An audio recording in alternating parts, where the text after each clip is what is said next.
Eyewitness News reporter ByLeanne Suter live in Altadena with this Road to Recovery story. Leanne. Mark, Shalene Hearing, known as Sipu to the hundreds of students she has taught, has been a fixture here in the Altadena community. Two Dragons Martial Arts here has been at this location for decades. She rented this building for years, but now she is turning to the public for help to hopefully call this land her own. The entrance into the studio was here. Shalene Hearing doesn't see a dirt lot. She sees a community legacy, hope, and most importantly, home. It must come back.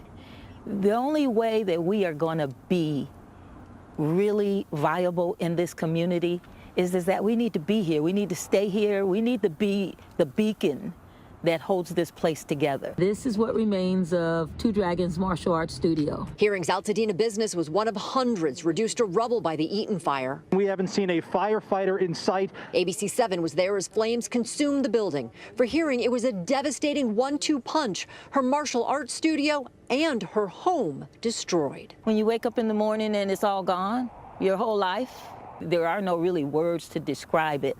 And then I've been 30 years in this business, so 30 years of my life was in this building. 1, 2.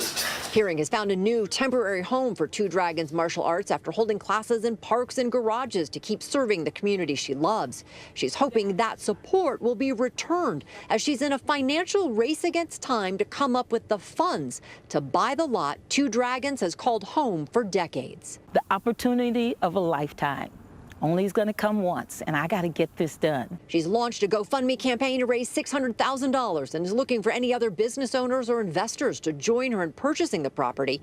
Hearing says her insurance is refusing to pay and a loan will put her under, so she's turning to the public. She says every penny counts as her and her community rebuild from the ground up. Help us to connect, to get back to home.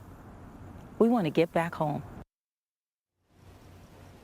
Yeah, she remains focused on that mission, and she says the owner has accepted her offer of $600,000. She has 2 weeks, though, to come up with that money. You can find a link to her GoFundMe on our website, abc7.com. Live in Altadena, ByLeanne Suter, ABC 7 Eyewitness News. Leanne, thank you.